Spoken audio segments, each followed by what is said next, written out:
Bem, o Código de Processo Civil de aplicação supletiva diz o seguinte: no processo serão admitidas as provas legais e as moralmente legítimas. E a rola, primeiramente, é chamadas provas legais. Quais são as provas legais? Depoimento pessoal, prova testemunhal, documental, a exibição de coisa ou documento, prova pericial, a inspeção judicial. Né? Se eu tiver esquecido aqui alguma outra prova, depois a gente complementa. De plano, dois tipos de prova, duas espécies de prova, não são verdadeiramente espécies de prova, que são o depoimento pessoal e a exibição de coisa ou documento. Depoimento pessoal, Tânia, não pode ser o elemento probatório. Por quê? Porque a parte, o nome já diz, ela é parcial, tem um interesse. Então, o depoimento pessoal serve para duas coisas: para a tentativa da obtenção da confissão e para esclarecer os fatos, que às vezes há uma dúvida quanto a isso. O que seria mais relevante quanto ao depoimento pessoal, não obstante não ser uma prova propriamente, do ponto de vista teórico, porque do ponto de vista legal, o Código de Processo Civil diz que é uma prova. Né? Primeiro, aplica-se na Justiça do Trabalho, no processo de trabalho, a ordem, primeiro falando o autor, depois o réu? Sim, aplica-se. Agora, se houver inversão, isso gera nulidade? Só se houver prejuízo, o que é difícil de ser demonstrado. Né? Porque para nulidade é livre, ou seja, não há nulidade sem prejuízo. Norma que está no CPC e que também está especificamente na CLT. E outra questão importante, pessoal, diz respeito à aplicação ou não na Justiça do Trabalho do dispositivo que diz, da norma que diz: quem não prestou depoimento não pode ouvir o depoimento da parte que estará prestando. Ou seja, se o autor depõe primeiro, se o réu tem que sair da sala. Isso é incomum, vai acontecer muito incomum, mas, na verdade, não há nenhum óbice a essa aplicação. Então, o juiz deve pedir a retirada do réu quando o autor for prestar o seu depoimento, exceto quando houver exercício do juiz postulante, ou seja, quando o réu ele está se defendendo, está em causa própria, porque, nesse caso, ele tem que estar presente na sala para que haja a possibilidade dele fazer perguntas ao autor que estará depondo, certo? Então, isso é fundamental. Apenas também esclarecendo outra coisa: nos termos do CPC, o réu pode eventualmente consultar escritos para fazer alguma afirmação. Muitas vezes as pessoas acham que o autor réu, né, a parte, ela não pode consultar escritos. Não, a parte pode consultar escrito quando está depondo em juízo. Então, seria isso em relação à parte do depoimento pessoal. Então, lembrando, pessoal, que o juiz pode, em qualquer estado do processo, ele pode querer ouvir. E essa diferença entre inquirição quanto ao depoimento pessoal ou chamado interrogatório livre, que seria um interrogatório posterior àquela primeira sentada em audiência, a nosso ver, essa distinção cerebrina não tem diferença quanto ao momento de inquirição da parte do processo, prestando seu depoimento pessoal. Em relação à prova testemunhal, primeiro, a CLT ela é incompleta, então aplica-se também o Código de Processo Civil. E nós temos a impossibilidade de alguém testemunhar por incapacidade, por suspeição e por impedimento. Né? Qual a diferença entre impedimento e suspeição? É que no impedimento as questões são objetivas, como o parentesco, e na suspeição as questões são subjetivas, como a amizade íntima ou a chamada inimizade capital. Nos termos do CPC, primeiro depõe as testemunhas do autor, depois as testemunhas do réu. Mas, da mesma forma, só haverá nulidade se a inversão da ordem significar prejuízo. Exemplo de uma inversão: alegação de justa causa. O ônus é do empregador. Logo, o juiz verifica de plano que há uma certa, aparentemente, a fragilidade na alegação do empregador. Ele prefere primeiro ouvir as testemunhas do réu, porque com isso ele pode dispensar a oitiva das testemunhas do autor. Em se tratando de uma reclamação trabalhista, onde o réu, na defesa, alega uma justa causa. A prova testemunhal, como a gente falou, ela é peculiarmente forte nesse trabalho, é verdade, mas não quer dizer que o juiz vai aceitar qualquer testemunho, né? E muitas vezes, pessoal, nós juízes de trabalho realmente nos deparamos com situações absurdas, onde as testemunhas do autor dizem uma coisa e a do réu dizem uma outra completamente diferente. Da mesma forma que o autor no seu depoimento diz uma coisa e o réu diz uma coisa completamente diferente. Agora, havendo dúvida, nós temos dois tipos de enfrentamento da questão. Para alguns, a prova fica incompleta e quem tem um de a prova há de perder. Mas nós sabemos que no processo trabalhista, se a dúvida for em uma certa equivalência, aplica-se o protecionismo também no campo do processo de trabalho, que é outra questão até atendente à teoria geral da prova, se é possível ou não se proteger o empregado no campo do processo, e nós entendemos que sim, alguns autores entendem que não, e acham que o protecionismo é apenas no campo do direito material do trabalho, mas nós entendemos que também no campo do processo, até quando se inverte onde já prova, né, nós temos esse protecionismo, e nesse caso, muitas vezes, aplica-se a máxima in dubio pro operário. Né? Então, na dúvida, se decide eventualmente em favor do empregado. Ok, pessoal?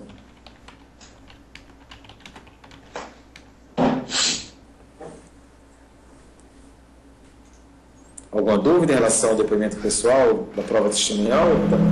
Nenhuma dúvida não, professor. Pode continuar. Em relação à prova documental. Né? A prova documental, nós sabemos que é uma prova que tende a ser recebida de maneira mais forte. Todavia, quantas vezes os empregados não são obrigados a assinar papéis em branco? Então, ela pode ser objeto de uma alegação de falsidade. Então, a primeira coisa é a seguinte: cabe o incidente de falsidade do processo de trabalho? Não, porque é uma simplificação processual. Né? Agora, pode-se alegar falsidade material, né? Como também pode a falsidade não ser quanto ao aspecto material, mas chamada falsidade ideológica. Qual é a diferença? A falsidade material diz respeito a uma prova, a um documento que materialmente ele foi falsificado, ou seja, quando aquela assinatura foi falsificada, ou então quando ela foi apreendida indevidamente. A falsidade ideológica diz respeito a um conteúdo que não condiz com a realidade. Por exemplo, um recibo assinado em branco, preenchido com valor indevido, um valor incorreto, ou coisa do gênero, né? Ou um contrato de prestação de serviço, quando na verdade existe uma relação de emprego, né? Ou coisas do gênero.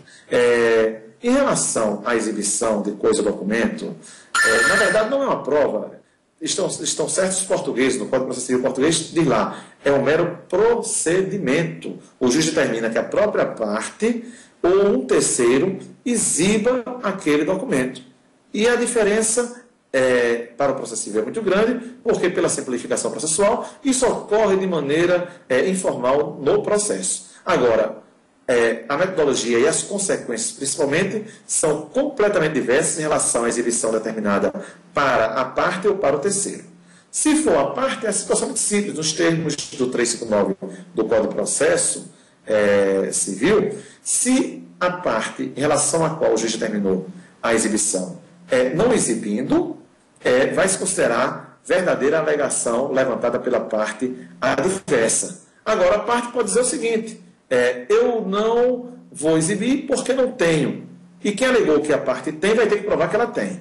E se provar, também não pode. Depois ela vai dizer, não, então eu tenho, vou exibir. Porque aí seria proteger a chincana jurídica. Então, se o autor, por exemplo, diz que a parte tem um documento, o réu tem um documento, e o réu diz que não tem, e depois o autor prova que o réu tem, não se oportuniza a juntada daquela prova documental pelo réu. Agora, quando é em relação ao terceiro, como o terceiro não pode sofrer uma sanção processual, então, o que acontece? O terceiro vai cometer a desobediência à ordem judicial e ainda vai, eventualmente, sofrer uma sanção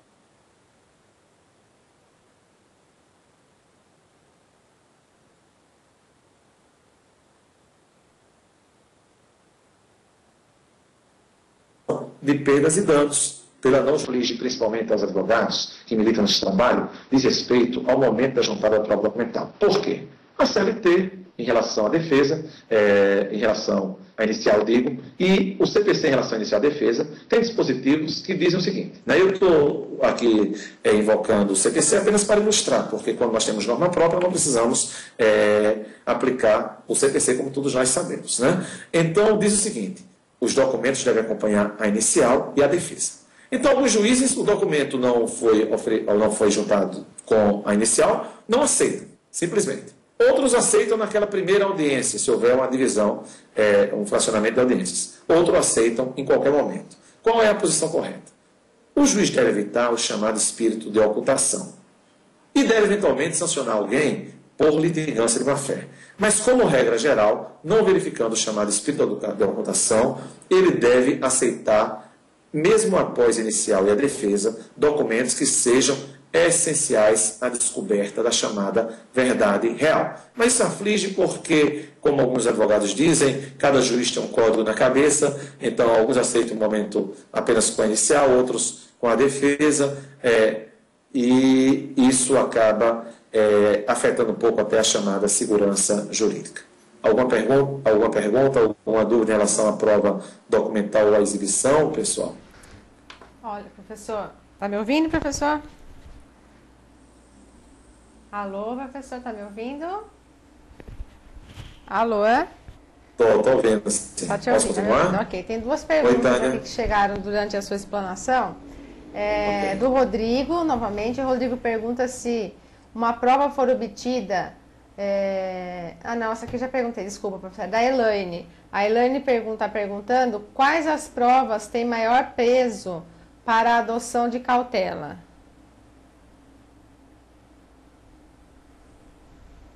As provas de maior peso para adoção de cautela?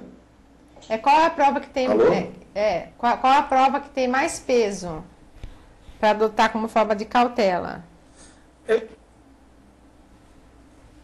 Obviamente, a prova testemunhal, ela, às vezes, é enfrentada, vista com alguma reserva, né? Até porque, por mais que diga assim, a testemunha do juízo, a testemunha trazida pelo autor vai tender a dizer algo que favoreça o autor, serve pelo réu, que vai favorecer o réu. O que nós juízes temos que nos preocupar, e não é fácil, é de tentar, de maneira não preconceituosa, encarar todas as provas de uma maneira igual, e, com isso, julgar focado na verdade real. Agora, logicamente, a inspeção judicial é muito forte, né, porque o juiz está indo ao local, ou então mandando o oficial de justiça ir ao local. E em relação à prova pericial, uma prova técnica, feita por um técnico, que é um terceiro, que é isento. Então, a prova pericial e a inspeção judicial, Tânia, eu diria que são as provas, viu, Elaine? São as provas, assim, mais convincentes. Mas o juiz pode julgar mesmo contra a conclusão de um laudo pericial. Pode estar simplesmente, por exemplo, fundado em assertivas de fato falsas. Por exemplo, a pessoa está pedindo um adicional de periculosidade ou de insalubridade, dizendo que está chegando até ponto X de um local de trabalho. E depois se verifica que o laudo foi feito a partir dessa premissa, e isso não é verdade, né? Então, por isso nós temos essa colocação. Ok, professor. Tem mais uma pergunta aqui. Agora do Rodrigo. Achei que a pergunta tinha feito errado. A pergunta do Rodrigo é: como um juiz se posiciona diante de elementos probantes eminentemente técnicos?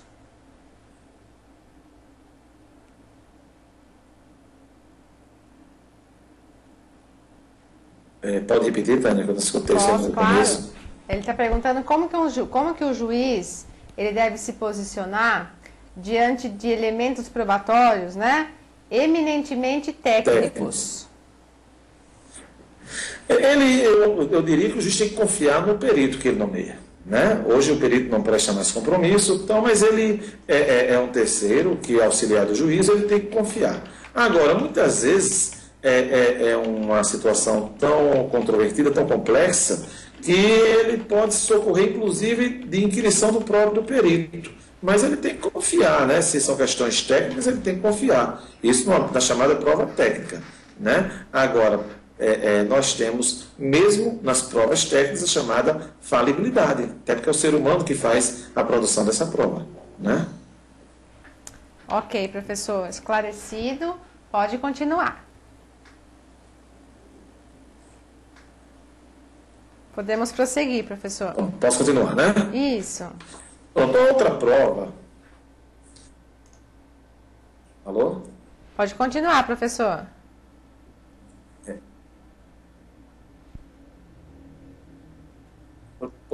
Pois bem. Nós temos a rainha das provas, que é a confissão, né?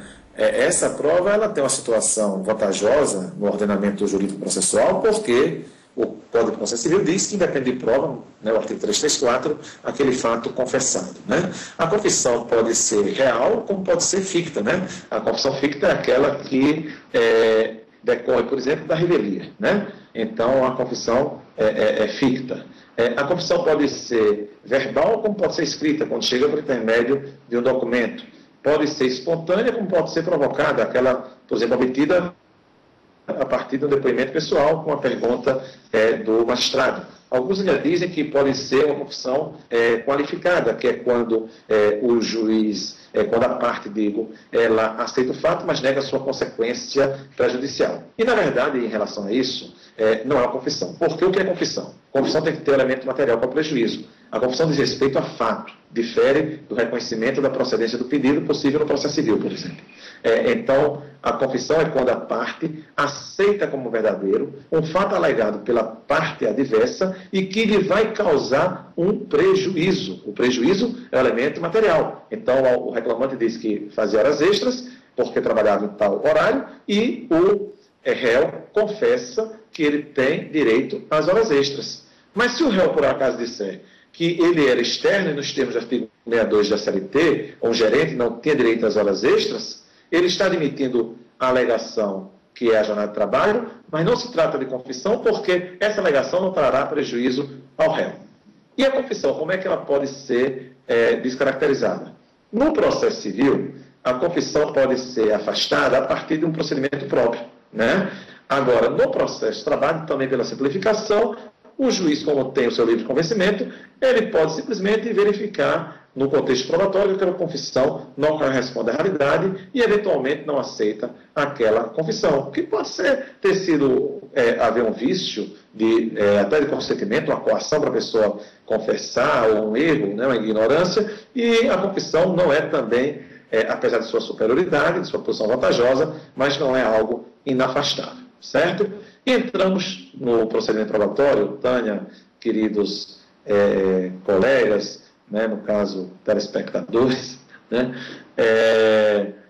na verdade, nós temos ainda a prova pericial e a inspeção. Em relação à inspeção, é a percepção sensorial direta do juiz para com o fato. O que é relevante a gente dizer aqui, dentro desse foco resumido, é que, primeiro, pode haver inspeção feita por oficial de justiça, que o oficial de justiça é o juiz, é a longa-manos do magistrado. Depois, o juiz tem que cuidar para não emitir juízo de valor na inspeção judicial. Ele tem que simplesmente narrar o fato, aquilo que viu, e transcrever. Então, ele vai lá e verifica, cheguei em tal horário, estavam aqueles funcionários trabalhando em tal horário. Cheguei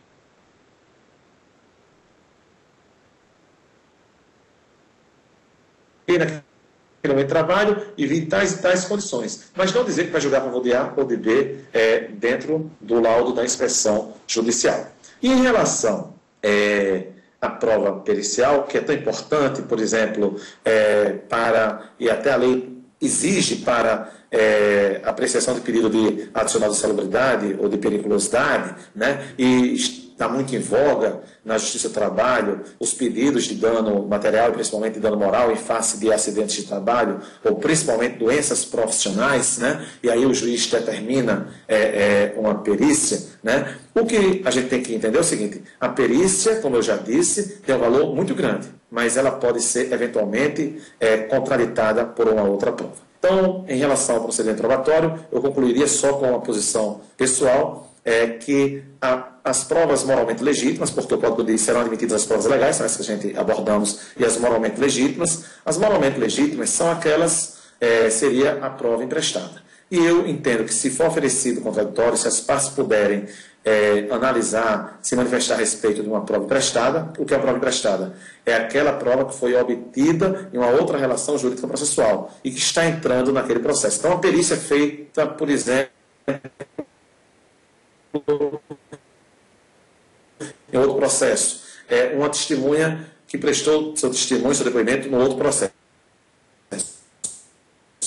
Não vejo nenhum obstáculo para que seja considerada naquele processo diverso. Desde que, no processo agora que a gente está colocando essa prova, desde que as partes possam se manifestar em relação a ela. Então, seria isso que a gente teria aqui a resumir em relação ao Instituto da Prova no processo de trabalho.